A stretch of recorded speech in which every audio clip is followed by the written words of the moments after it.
Funky politics. But they also tried to subdue folk based on the fact that they weren't Christians, they were darker skinned. And so with the firepower, that compounded their belief that they had a right to use that firepower against folk because they look different.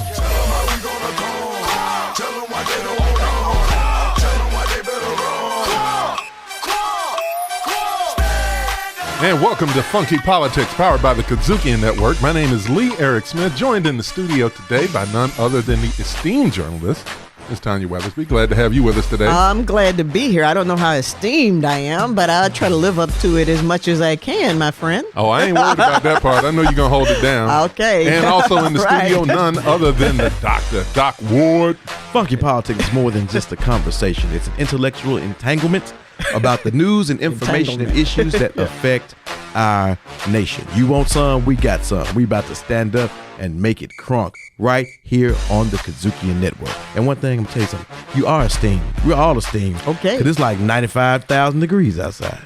We all esteemed. We steamed up all up in this thing. Esteemed, yeah. My windshield is esteemed. Let's talk about the hot esteemed news that we've got. Well, we got some good, some bad, right? Well, I mean, it's all kinds of steamy news going on right now.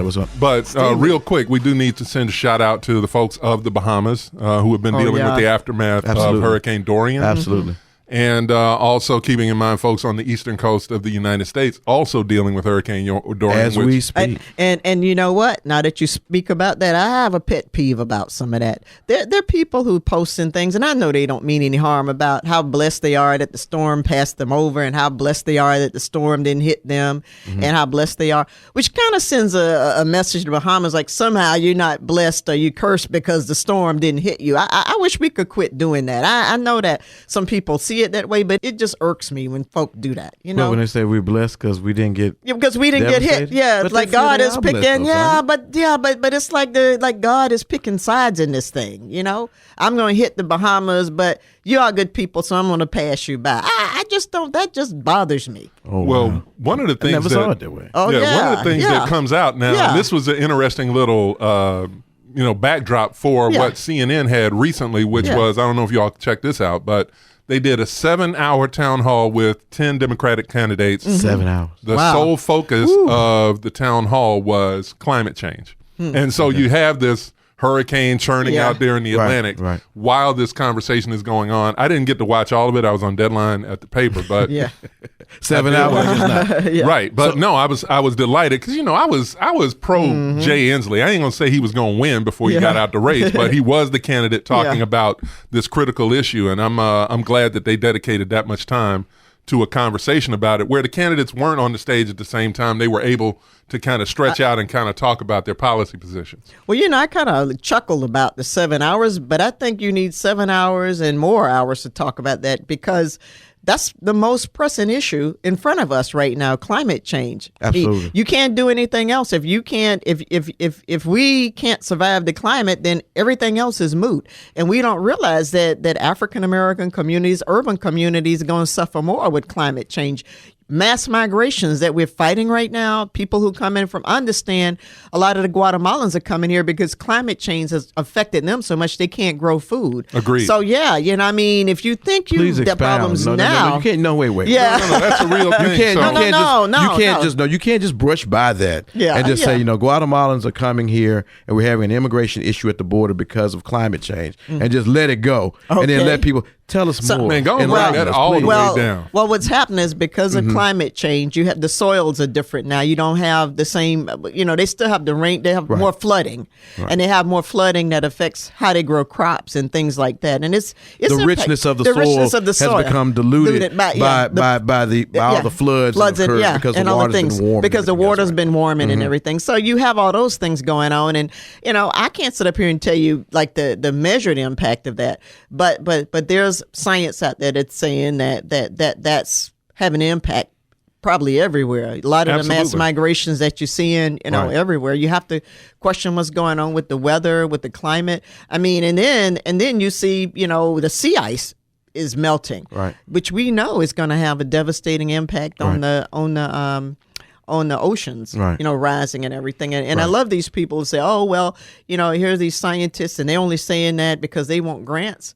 thinking, you guys really know what a grant is? How much people get in a grant? Right. So, you know. Ice becomes really, water. Yeah. Water Yeah. becomes warm water. Yeah. Warm water allows hurricanes to do things like travel at 150 miles an hour, but yeah. the system's only moving at 1 mile an hour. Yeah. And when that happens, you have the devastation like what you saw Dorian. with Dorian Yeah. and Yeah. the Bahamas. Absolutely. But you also Yeah. have a different kind of climate change where you have the mental health climate change that creates situations like what we just saw recently in Odessa, Texas, where you Yeah. have a gentleman that Smooth, yeah. that Yeah. absolutely left, Yeah. was fired from his job. Wow. That was very funky, Wow. Doc. Keep going. Keep going. Said, Yeah, the way I you don't- I don't- slid into that. I don't know, Yeah. I don't know how to do it any other way. Yeah, where you like you have don't, Abby. a gentleman that is fired from his job. Yeah. Boss calls, says, crazy man on the loose. The man himself calls. I think that law enforcement says, crazy man on the loose. And with crazy man on the loose, he still manages. I'm crazy. Come get me. Crazy, come get me. But Yeah. I'm still managing to shoot several people and kill people, including children and young adults. And by the way, this is Funky Politics powered by the KUDZUKIAN Network. And the thing about this particular shooting that makes it such an issue is that we are going on in discourse about background checks as the so-called solution, as the panacea for the mass shootings. And it's not. But Yeah, it's not. No. this gentleman failed a background check trying to get a firearm, found another way to get one, and still was able to commit the crimes or the mass shootings that he intended to commit. So what does that say about the background checks? What does that say about now Congress going to pass these universal background checks now after the fact you have a shooter that failed a background check and still was able to shoot people? What does that say about our government and how up to date we are? Well, it says that, we're still as difficult as it's going to be. We're still funky. If not Our impossible. politics are Yeah. still funky. Funky. Right, Politics but- still funky. As Funky, difficult funky, as funky. it will be to try to pass Yeah. any kind of meaningful gun legislation that's going to control that will be easy, because where the real work needs to be done if we wanted to curb these mass shootings or violence in America in general, What we need to do. y'all, that's a war of hearts and minds. And you can't legislate that. We're trying to legislate our way out of a problem that's facing the human heart. Because at the end of the day, like you said, that dude was able to go around the background check. And because he had intent in his heart, he found a way to make that happen. But he did All it with, that- but he did all it with that- a gun, though. All that says is no matter how many laws we pass about anything, the laws are not infallible. Some people want to kill some people just want to kill people, and they'll find a way to do it. But that doesn't mean the law is not necessary, because I was just saying earlier, if you said, let's not do background checks or let's not do anything towards gun control because people are going to get guns anyway, based on that logic, why have any laws about anything? So is it a Why have any laws about anything then? Because people always find a way to get around the laws. What you have to do, pass the laws, look at how well they're working, how they're not working. Then you close loopholes. That's how it works. But the That's one how it thing that works. we are not legislating, Yeah. and we have feigned to legislate, and we are not even trying to legislate, and we've decided not to legislate. Come on, guys. I'm bookended by journalism here. You got to get with me. Okay, We are okay. not talking about guns. We have not tried to, in any shape, form, and fashion, limit the type of guns that are mass produced and put into commerce in this country. Why? I mean, I've gone out with folks deer hunting. All right, let me ask you this. Why would you need an AR-15 Well, in this Yeah, world today? dude said, Why do yeah, you need you're a not gonna street sweeper kill today? 17 All right, deer watch at this once. though. Yeah, I'm going to guys, see you on that, right? But I'm going to raise you this. Okay. Where is the legislation? Where is the most effective place to place the legislation? Because we've been talking about background checks and being able to buy at gun shows and all of that. Yeah. But nobody's talking about how do you manage the gun manufacturers. Is there legislation that you can put in place? I don't think on we should that do end? that. I don't think we should because the gun manufacturers aren't the ones that are telling people to shoot people. They're the People are ones- getting guns. I mean, look, look. What if you made it illegal If a guy to goes make and run, an AR-15? If a guy goes and runs over folks with a Corvette, are we going to go to Chevrolet and say start making Corvettes? No. But if you have a gun whose purpose is to shoot, kill whatever it shoots and hits.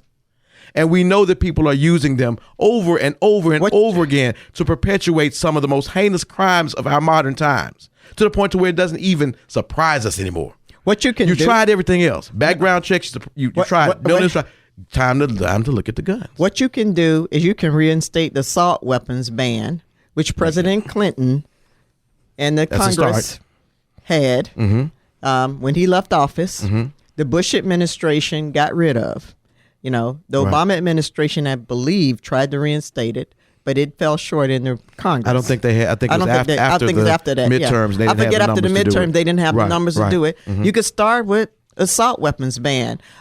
Murders with the assault weapons went down quite a bit during that time. And so yet, you can start there, And yet, I mean, using what we know worked. I think that Lee wants to regulate the video game.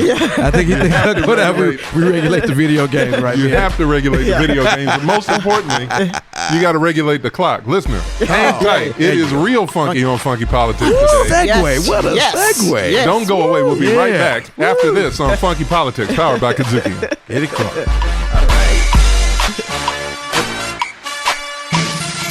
Funky Politics. I feel good and make love good.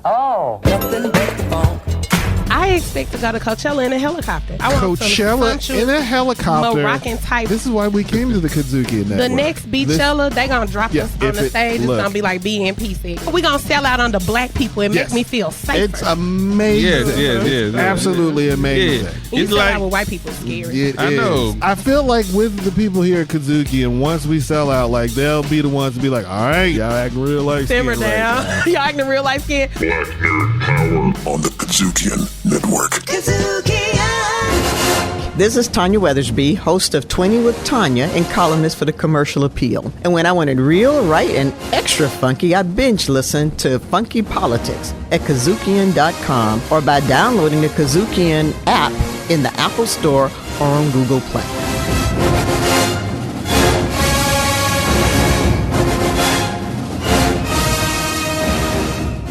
And welcome back to Funky Politics, powered by KUDZUKIAN. It's already a very, very funky show. This is the college edition, man. College football, college, going back to school, all that. It's very, very funky. And one of the things that we're seeing in our society now, in the U.S. at least, is we've known this for a while. America's changing. The world is changing. Demographically, America is changing. This you bet. The world this is just science. This it's genetics. Yes. You get enough people with enough melanin reproducing, eventually they'll become the majority of the population. And for America, that's a dramatic shift. So the question is post-racial America also a post-racist America? Thoughts? No, now the show's over. Thank you for listening to Funky Politics. Thank you for listening. Broadcast by the KUDZUKIAN Network. Well, we know that it's not. I mean, it's not. You cannot regulate racism. Racism cannot be regulated because racism wasn't regulated in. Like you talked about earlier, matters of the heart. No, it wasn't regulated. Nobody's saying, that's not a rule. It's a thought process. So there was definitely some indoctrination going on. Oh, well, it was indoctrinated into the laws that made up society, but it as a thing and a concept unto itself is not regulated. Right. What we can do, though, is we can minimize the effects of it. Don't you think so, Tanya? Yes, you can. That great philosopher, Stokely Carmichael, who later became Kwame Ture, said, I don't have the power to, I can't stop a white man from wanting to lynch me, but I can have the power to stop him from lynching me.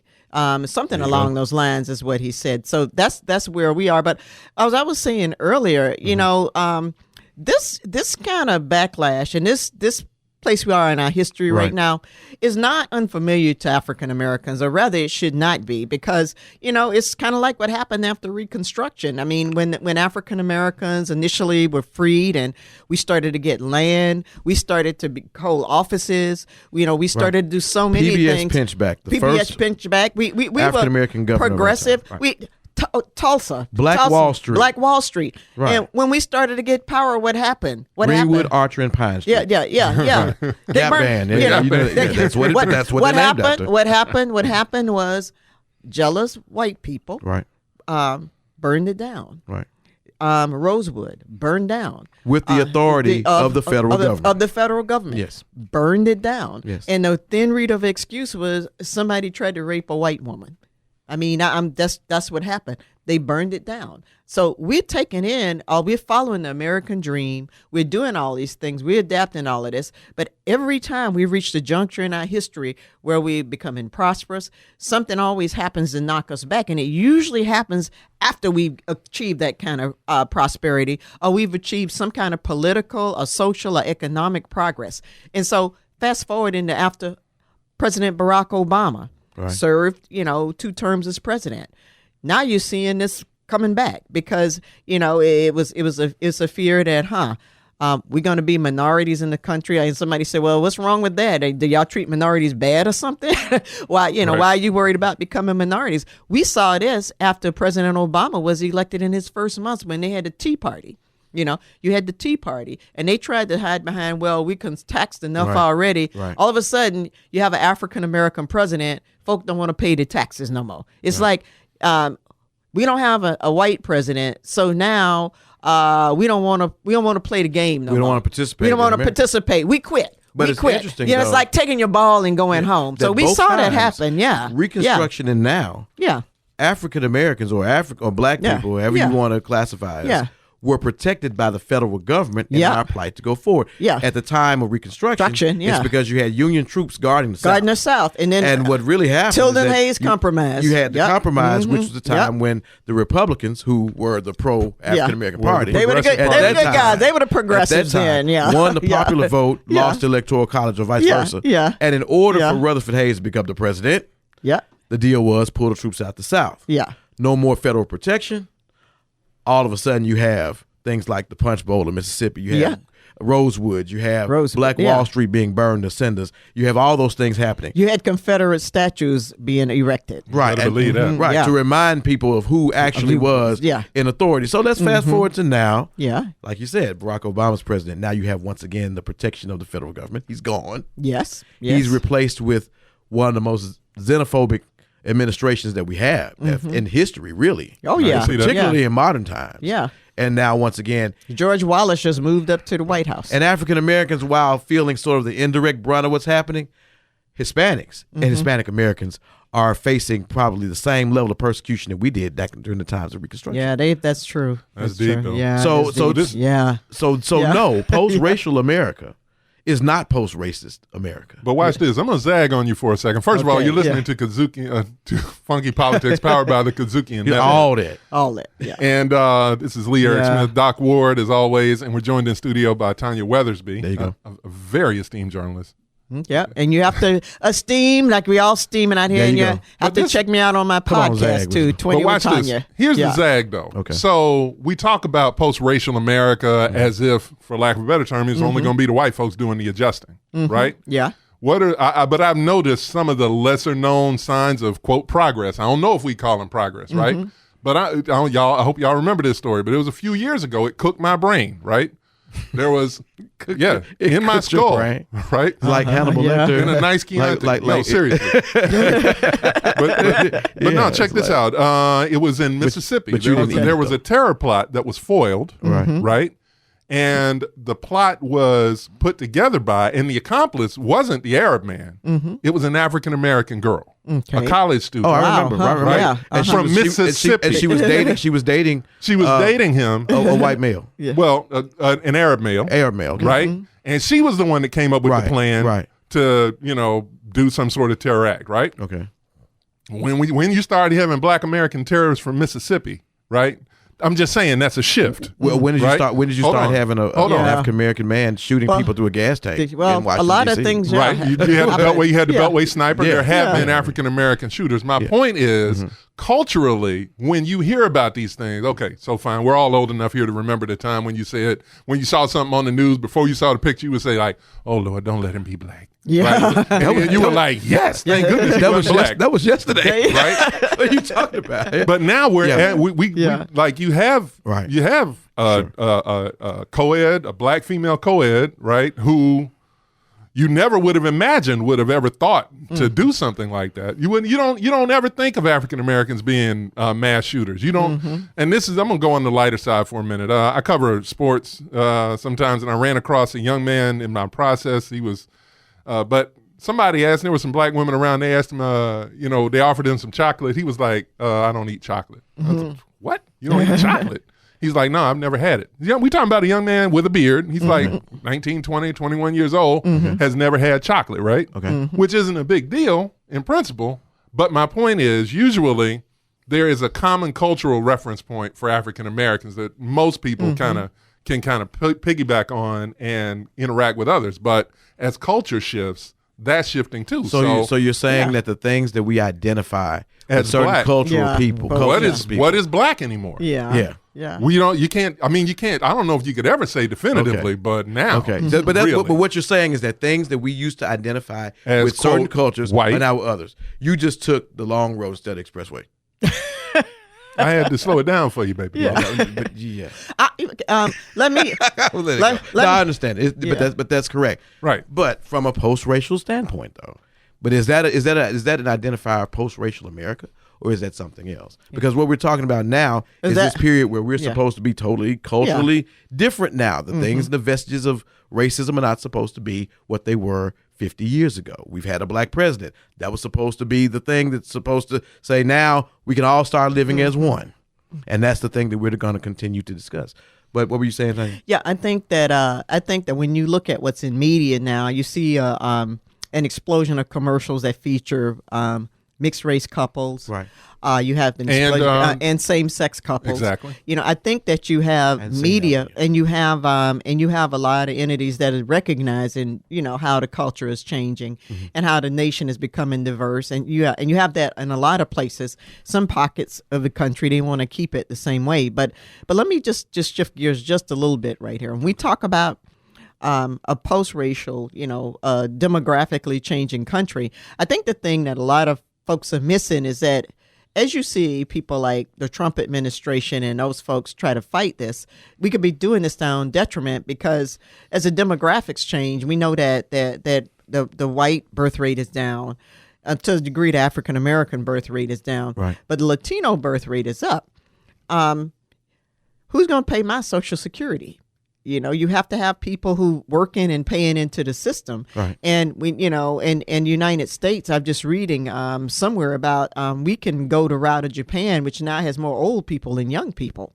And, and that can have grave impacts on the society. Japan is an aging nation, and we're following the same thing with all the deportations and those things. That's something to think about when we talk about post-racial, post-racist. Can we afford to be post-racist? Yeah, I can say we can't afford to be post-racist if we're looking at our future here, because we kind of need these people. And I don't think we need a lot of people. I don't think it serves the broader conversation to even talk about it in the terms of post-racial, because what's happening is parts of American culture that have been consistently sheltered and hidden away are now getting a chance to have a voice and to be seen and to be heard. Who would those be? Well, she mentioned them. So we're seeing more, like you said, in marketing, you're seeing more multiracial couples. Right. It's not at all uncommon to see, a gay couple, in a State Farm ad, for instance, right? Yeah. And I'm just waiting for the minute when you have, and we may have already seen them, but when you start having transgender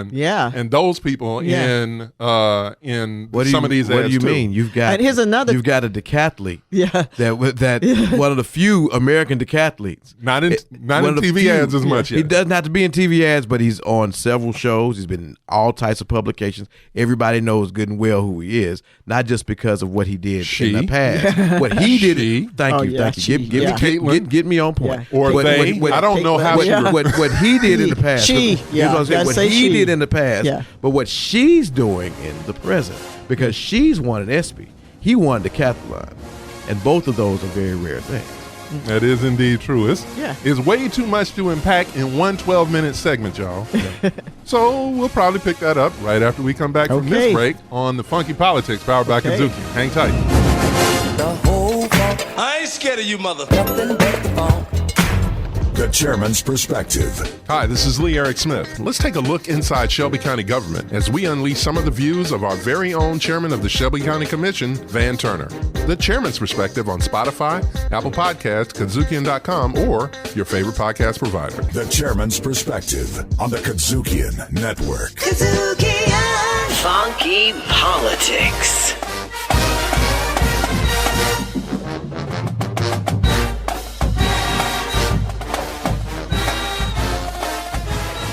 And welcome back to Funky Politics, powered by the KUDZUKIAN Network. Lee Eric Smith, alongside Miss Tanya Weathersby. All right now. And the inimitable Doc Ward. Let's get crunked with the funk. Somebody remind me to go look what inimitable means again. I just wanted to say it. It means that Doc Ward is on point today. Like every day. That's what it means. Don't worry about it. It means I don't care what it used to mean, but that's what it means now. So last segment we talked some about post-racial America, but let's dig in a little bit on post-racist America and whether or not that's a good thing and what we want. And I'm gonna come up with something different here, right? Because here's the thing: America, freedom of speech. Say what you want to say. Be as racist as you want to be. Just don't be racist and violent. Yeah. Right? Don't be racist with a gun. Yeah. Don't be racist with a rope. Right? You can call me all kind of names over there because this is America and that's what America was founded on. Just don't hurt my people, right? If you are trying to hurt my people, you're going to have a problem. So what I'm saying is, I mean, I don't, and obviously culture has its paybacks for, saying the wrong thing, doing the wrong thing, and that'll sort itself all out. But, I'm just of the mind that America is built on free speech and, go ahead and be racist. Being racist is as American as anything else. Just don't be racist and hurt nobody. Be racist in your own home with your beer. But if you're racist, fuss the TV. if you're a virulent racist, what's the next logical step to take your racism if you're obsessed with race? Well, see, what you're I'm gonna saying get a gun. is You're gonna get a It's the virulence that I'm scared of, not the racism. That's why racism is a danger, and that's why you have to stop folk when they do racist stuff. We don't know where that may lead to. I really got to need you not to be racist at all, to be honest with you. And I don't be racist. And I'm not conflating racist with you don't necessarily get along or like to affiliate with people of other races. But I really don't need for you to be racist, because racism at its root requires someone to believe not just dislike another culture, but to believe in the superiority of one's own culture versus that other culture. And don't believe that one a right that exists. If I'm believing that I'm superior to you by no other reason or for no other reason other than the amount of melanin in my skin, which is based on the geographical location of the origin of my original culture. If that's the only thing I've got to say I'm better than you, then there's a little psychosis in that. Exactly. And in that psychosis comes the next thing you said, I want to be safe or whatever. There's no way that those two things can correlate, especially in a place where the racist feels that he or she is threatened by the thing that he or she or people that he or she is racist against. So I really need you not to be racist. I don't care. And you do your thing in your culture with your people. You can hang out all you want to, but I really don't need for you to really have that mentality of a racist. Well, you know something, the thing that's really interesting about what you brought up is we're seeing that kind of racism manifest itself in we call them microaggressions that we're seeing now. Absolutely. And you know how you see those? People like Pool Guard Allen, I forget what the guy's name, who called the police on the people because Barbecue Becky. Yeah, because they didn't see the pool pass. Cookout Karen. And they didn't see, and they called the cops on black people for no reason. Right. I mean, let's just face the fact of what that is. These are folk who don't want to share space with certain folk, or they want the people to be just the way they are. And if they don't dance to their tune, they feel like they have the right to have them renewed. They have the right to use state force, the force of the state and the authority of the state to remove them. That's not that many shades away from segregation. When you had Jim Crow segregation, where you just had a sign said blacks only, whites only, except now it's a more of a microaggression to it. They not following the rules when it's something real petty. They didn't have the right kind of, they wouldn't show me their pool pass. Like who are you, to show a pool pass to? And they call the police. Things like that. That's how when you see those reports, that's the first thing I think about. Oh, now you don't have the black and white signs, but what you're doing is making stuff up and calling the police. Or the issue with Trayvon Martin. I get that. Yeah. And I don't dispute any of it. Yeah. But if so, the thing is, what I've come to understand about racism is it gets lumped in with a whole bunch of other things. Oh, that is true too. That's true too. That we start. The problems, the actual tangible problems that we deal with are with those other things. But racism is so nebulous that you can't really get at it. Case in point. Yeah. So, when you talk about the situation with, pool guard Becky or whatever it is, right? Yeah, pool patrol Alan. That instance of racism, right? Pool patrol Paul, I think, or something. Now, that person can have those attitudes all they want, right?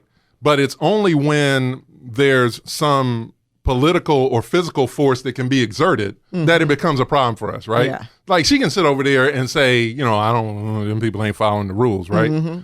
But it's the practice of the discrimination. It's calling in the other people. That's when it crosses the line. And what I'm saying is, let that lady be racist, but let's deal with the policies of discrimination and the exercise of power. And if you deal with that... Which is why now you have some states saying that they're going to pass some laws to penalize people for calling the police for nothing. But it's the same thing, though. It's the same thing, though. Like I said, I don't need you to be racist, because what you're saying basically is that racism has to manifest itself in something in order for us to identify it. Of course we know that. But what I'm saying is, on a whole different level, I need you to start to suppress your feelings of superiority of your race.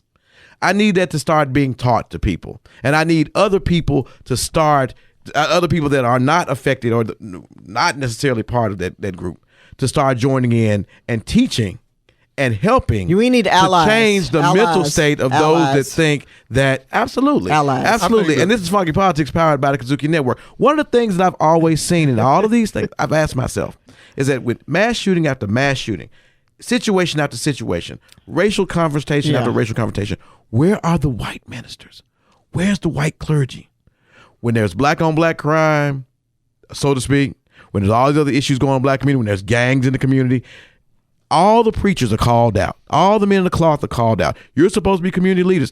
I have not seen anyone or heard anyone address any priest, any rabbi, any bishop, any reverend, any pastor, any one of the religious hierarchy of any religion of the Caucasian race to say, how are you handling this? What are you preaching to your parishioners on Sunday? What are you telling them to go out into the world and tell others? Because perpetuation of hate is just that. It's perpetuated by what we tell and show each other. Well, so if we can perpetuate it by what we teach each other and teach our children, we can perpetuate the cessation of it by what we teach each other. And that's what we have to be focused on doing. And that's exposure. Yeah. So that's why I say I really need you not to be racist. I mean, you might not go out and hang out with me because I'm black. Look. And that may be your thing. And it's hard to discern that from racism, but it's possible that could exist. Right. Because there are some people out here that don't necessarily get along with people outside their race, black and white, but still don't agree or subscribe to any of the hatred that's going on here because they don't subscribe to hatred. Exactly. But I really need you to be not racist, period. Post-racist America is something we may not ever get to, but we really need to minimize that. Well, one of the things that I think is important, and I'll go back to, it took me a while to kind of catch up with Morgan Freeman on this one. I don't know if y'all saw this one or not. But Morgan Freeman's like 89 years old. It takes you that long to catch up with him? Morgan Freeman. It takes you. Yeah. Really? But no, he was asked in an interview, he was like, He told me just stop talking about it. Did right, he say that? He said, just stop talking about it. I'm like, no. Come on, Morgan. But hold on. Yeah, but he's easy reader. Yeah, hold on. Hear me out. Easy reader. But. Yeah. Hear me out. This is where I got to understand that point of view a little bit better. Okay. Is the more you talk about something, the more you perpetuate it, right? If the traders had never come to Africa, right? Okay. What color would we be? What do you mean? I mean, it was the traders that came to Africa that named people with our skin tone I'm black then, I'm black now. No, but you weren't black. You were Yoruba, or you were, whatever the tribe. But by the time today's world would have run around, I would have still been black. My point is because Africans to Americans now are black. My point is that the whole skin tone based caste system that we've come up with is a construct designed to keep people separate. And the more that we talk about those differences in that way as if they really matter, because we know they don't really matter. They matter, but they don't. Well, they matter because across the diaspora and historically, it wasn't just a colonial slavery that created a difference in racial distinctions. That was happening all across in the world before we got to colonial slavery. Very fundamentally, though, what I'm saying is continuing to talk about our differences more than we talk about our similarities is going to continue to perpetuate that feeling of being different, and it's not going to move us forward. I think we can solve some of the problems that are facing America by thinking of them as Americans, less so then because we can come together on the grounds of being American. If you follow, can we? But that's the whole point. Can we come together on being American? Because my America is so much different. No, you can't. Than that of my counterpart. You can't. Yeah, that won't work. It's so much different. That's all due respect, my friend. That's kind of naive because I would like to. I mean, I wasn't gonna say that, man. It'd be great. It's definitely let me tell you why. Idealistic. Let me tell you. Let me tell you why you can't come together as an American, because from day one since we got here, and Frederick Douglass said, he tried this. He said, you know what? Everybody's asking, what should we do for the Negro? Should we do for the Negro? Don't do anything. Just let him be. Let us do what we do. Get out the way. Let us be. Get out the way. Right. But guess what? They didn't get out the way. They had Jim Crow. But after slavery, they had, you had more than that. You had the pass laws, the first thing in the South. Then you had the sundown town. Plessy versus Ferguson. Yeah. Plessy versus Ferguson. Right. Jim Crow. Right. You had after World War II. You had African American men. I don't know if y'all had a chance to read 1619 yet and everything. Who came over? Every African Americans tried hard to be just Americans. When they came back from both wars, World War I is going to be different. We're going to show that we truly part of this country and everything. The Spanish-American War, when black soldiers, the Buffalo Soldiers, pretty much helped Teddy Roosevelt win the war, charging up San Juan Hill in Cuba. I know about that because I've studied Cuba a lot and stuff. All of those things that happened and everything. But guess what? They come home from the war, they get lynched. They come to the South and get lynched. Right when they touch down in America, they're reminded of how not American they are and to be in their place. So you can't just stop talking about it and just be American, because it affects anything even now it affects stuff you do. But I mean, I wanted to stop talking about it since we talking about post-racial when Obama was elected. Everybody was happy and dancing, but they wouldn't let us do that either because, the first thing they didn't even... President Obama wanted to address the kids. I'll never forget this because I was writing about it. For school, tell them to do good in school. Right. They screamed about he wanted to tell everybody to be a socialist and he wanted to be a dictator. Every little thing. That's something any American president would do. I mean, I can be an American if you let us be, but it ain't corrupted that well already. And hold that right there, because I don't think she held anything. I think she just said it all. Well, no, I'm just saying our Americas are different because we out of time right now. Okay. And I'd love to get into it, but we out of time right now because there is a way to tell the story of America, of slavery, without. No, I wasn't trying to. I'm sorry, I didn't mean to say naive. I mean, I think it's great. Hold on. Okay. We'll be back after this on Funky Politics, powered by KUDZUKIAN. Don't go away.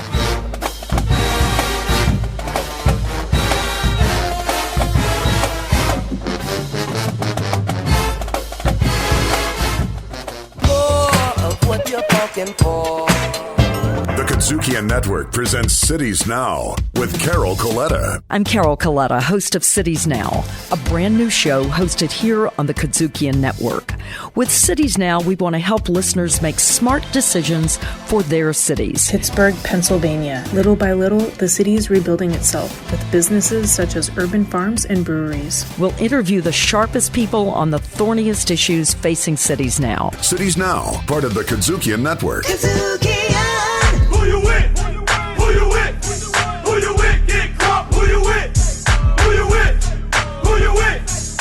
Who you with? Get crop. Who you with? Who you with? And welcome back to Funky Politics, powered by KUDZUKIAN. Lee Eric Smith alongside Doc Ward. Man, we are funky here. We are funky as an Easter egg in July. Oh, that's funky. And that wonderful feminine laugh belongs to Miss Tanya Weathersby. Hey. Brilliant journalist. Okay, so let me roll back for just a second because I want to close this loop real quick. Before we went to break last, we were talking about, Morgan Freeman's statement and whether or not you can just stop talking about racism. And the point that I wanted to kind of get to is telling the story of America without involving the color of somebody's skin. And it's a different way of talking about America. And the reason why I think it's important to do this is because it doesn't point a finger at somebody based on their skin tone. If we start talking about, white people did all of this, then as soon as I start trying to talk to somebody about the history, then they're on the defensive and their ears clog up and they can't hear anything I'm saying. So there's a strategic advantage to being able to tell this story without invoking someone's skin. Here's how I would do that. It's about force. It's about violence. What happened at the founding of America and even before the founding of slavery, people with guns, right, weapons, showed up. They had more firepower than the other people, right? And therefore they were able to impose their will first on the Indians, then on the Africans, and then on all of American society. Native Americans. Native Americans, yeah. right? And then on all of American society. And then they were able to, from that, build a society where people bought in, because there was a cost. Like, we talk about white folks, being racist, blah, blah, blah, blah, but there was a cost 100 years ago if you stepped out of line and you were white.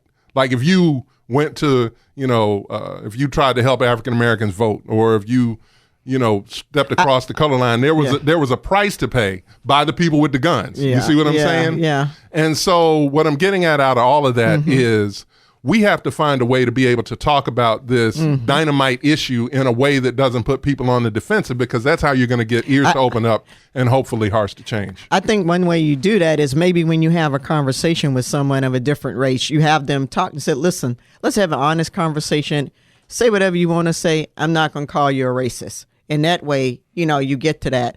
But back to is that going to work until they say the wrong thing, though? But I get what your point, but back and then when they say the wrong thing, you back them up and say, well, see, this is why that's not a good thing to say, and stuff. I'm not going to call you a racist right now, but this is why that statement is, racist. I'm going to correct you. I mean, in a loving kind of way. You can do it like that. But I got to back you up a little bit. You're talking about the prevalence of guns, and that guns are the things and not the skin color and everything. You have to understand that the conquistadors and all those folk who came here from Europe, part of the reason why they felt so justified in using firepower and using force and using guns is that they looked at Native Americans, they looked at the Mayans, they looked at the Incans. They saw that they were different from them. They had darker skin. They didn't worship the same God, and so they also used religion to say, okay, because these people are darker than us, we should be here to evangelize them. But we evangelize them to serve us, And then ones who they didn't want to serve, they eradicated. So skin colorism did play into that a whole lot. Not to mention when they got African Americans in Africa. But it never would have taken root if there wasn't the threat of violence. Of mass violence. Yeah, but that you could make that argument, but that if compounded settlers had to go mano a mano with the Native Americans, right? That's a different thing. But they had to go not mano a mano with the Africans. Yeah. Like if you show up at Ghana and you're like, all right, let's go. I'm gonna put you on this ship and you ain't got no gun. Yeah. Bro, it's finna be a fight, and I don't think it goes down the same way. It's the weaponry, the artillery that made all the difference in my opinion. But what compounded that was they had the guns, they had the Bibles, my apologies to Christians out there, but they had the Bibles. They had they used the firepower, but they also tried to subdue folk based on the fact that they weren't Christians, they were darker skinned, and so with the firepower, that compounded their belief that they had a right to use that firepower against folk because they looked different. So yeah, that was a huge component of that. But having said that, I see your point as well. Dot. All I can say is this. The entire concept of humanity in the world has always been about trying to assume as much power and authority for one's own group as possible, whether it was your family, whether it was your community, or whether it was your nation. And how you were able to do it, whether it was through firearms, whether it was through brute strength, whether it was through communication. And by the way, this is Funky Politics powered by the KUDZUKIAN Network. You negotiated and you did it. And that's it. So to say firepower versus some other means, at the end of the day, it was always about trying to create a superior culture by any means necessary. It just so happened that at that time of the exploration of the world, it was through use of religion and firearms. At the time of the expansion of the world, you're talking about the revolution, it was through other firearms. And now at the time of the elevation of the world, it's through sound bites and social media and whatever else. But the end game is still the same. It's not necessarily a violence culture. Violence is the means. It's still a racial culture. And if you look at the American Revolution, even the first man to die in the American Revolution was what? A black man. So it's still about trying to raise one for one's overall culture. Does not change the fact that we sing different Americas. We sing different Americas. I too sing America. Maybe not your America, but it's different from yours. But it comes down to the same thing at the end of the day, trying to advance a country. And in America, if we're going to advance America, we're going to have to embrace the good and the bad parts of what we are and learn to accept that. And have that conversation. I don't care how damn hard it is. Yeah, it's going to be hard. It wasn't built in a day. Segregation didn't happen in one day. We have a lot to so unlearn. desegregation ain't going to happen in one day. But we're going to have to get to some point, some happy medium with it where we can sail smoothly, right? Yep. And we need to start doing it right now. And looking at these candidates in 2020 that are running for the office of president. Looking at it right now, we're down. We're down about 10. Well, now that we can at least have a debate in one day. We down to one day. At least in one debate. day. Yeah. We had a 7-hour debate on climate change. So it's one day. Yeah. So who's up now? Is Biden still up? Biden is still up, apparently. But Elizabeth Warren is gaining on him. She's attracted a big crowd, I think, in Iowa somewhere. Yeah. Yeah, she's getting quite a few people coming to her appearances. But is that going to be sustainable? This is a long race. We're not have even to see. I tell you what. a year out. I tell you what, I've said it before. I'll say it again. Don't sleep on Andrew Yang. Yeah, don't sleep on Andrew Yang. Don't sleep on Andrew Yang. Andrew Yang. Where's the money though? $1,000 a month. There's the money. $1,000. No, I'm talking about the money that he's going to get to sustain him for over. Because at some point in time, everybody's talking about something optimistic right now. Well, but in the long run, it comes down just to brass tacks issues. We need somebody that can beat Donald Trump. And I don't think of the candidates that are coming into that realm, he hasn't stepped into that realm yet. He has with a number of Trump voters. He has not. He's not over the 50%. Hold on. There are only 5 that are there yet. Right. I was watching that debate last night or something, and I heard one of the commentators on CNN, and I can't quote the exact numbers, talk about how Andrew Yang polls higher with traditional Trump voters than probably any other Democratic candidate. But he still doesn't. But he still doesn't poll higher with voters in a national election. But the thing is, the longer he stays in the race, and he's going to be on the debate stage. He's hit all of the thresholds. The longer he stays on the debate stage, and the more people get to hear his ideas, and the more they see how he's going to run up the deficit with all the stuff he wants to do. I mean, what they're going to do? I hate to say it's going to be. You know what? It's going to be hard to get some people to vote against $1,000 a month in their own pocket. But you know what? Until they realize that it's going to cost them $2,500 to get the $1,000. And also, too, you have to understand that people in the U.S., a lot of people respond to that socialism slur. Oh, he wants socialism. A lot of them can't really even define what socialism is. But when they hear a giveaway thing like that, the Republicans will brand him but there's so as many a pro-socialist. There's so many socialist institutions in I our government know. right now. If Hey, you pay I taxes, agree. I that's agree. socialism. I mean, Tell me about it. thing, Yeah. you know? And when you tell them, say, well, so you don't want roads, you don't want schools, you don't want One thing I don't understand police about the protection. Against Andrew Yang's plan, and in his plan he talks about all of the jobs. You got to talk about some other candidates. I'm just going to tell you that right now. But go ahead. Don't sleep on Andrew Yang. But so one of the things he pitches out there is that so many jobs are being automated away. You're going to have trucks driving themselves very soon. And Amazon and all of these companies are not being taxed the way they could be. And so where he would get the money for the $1,000 a month freedom dividend is he would tax those companies and then put that money directly into the pocket of the American people, which I don't see a problem with because guess what?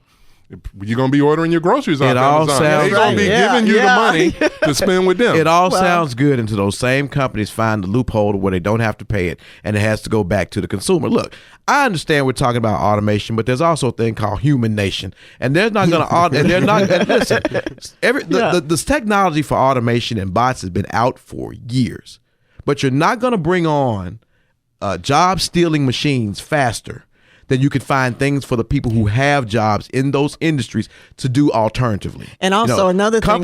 Companies watch that because what you don't want to do is bring in a machine, put millions of people out of work with nowhere to go, and then have to pay for them through your social welfare system that you're already trying to reduce the cost for. And another thing, too, that a lot of folk don't realize, You're absolutely right. And Yang is right that automation is a threat to, a lot of workers, and certain jobs but certain jobs are going to naturally go away anyway. We just have to prepare for that. But the thing that folk don't realize is that when you get these machines and all, you need people to repair those machines. Right. You need people to maintain those machines, which is why the education. You need somebody to actually do the manual work when that machine breaks down. Which is why now you hear got machines that fix machines. You hear a lot of people now saying, let's go back and look at vocational and technical education. How fast but now you got to, if I was running for president, I'd be talking about that a whole lot, especially since you got an education department that's making all kinds of cuts now. Real briefly, let me ask what we should take out of the fact that we're very close to the end of this segment and certain names haven't come up. Yeah, let's get to the other names. Kamala Harris, Bernie Sanders, Cory Booker, Pete Buttigieg. That you like, Andrew Yang, and you spent the most of this segment predominating and talking about him. That's what comes up. We asked you, and you ran with him. But I think that we still have 4. Those candidates are still viable. They're still ahead of Andrew Yang. They're still going to be around when we get to the convention. And we just need to wait and see what happens. I say don't sleep on Liz. Don't sleep on Liz. Liz Warren. We got to go to break. We'll be right back after this on Funky Politics, powered by KUDZUKIAN. Hang tight. Who you with? Get crunk. Who you with? Who you with? Who you with? Who you with? Get crunk. Who you with? The whole funk. Oh, that's funky. That's funky. Nothing but the funk. Hey, I'm Williams Brack, co-host of Grind Set. The insight you gain from us and our guests will motivate you to take the leap into entrepreneurship. Make sure to check us out on Spotify, Apple Podcasts, TuneIn, Stitcher, or your favorite podcast provider. Grind Set on the KUDZUKIAN Network. KUDZUKIAN.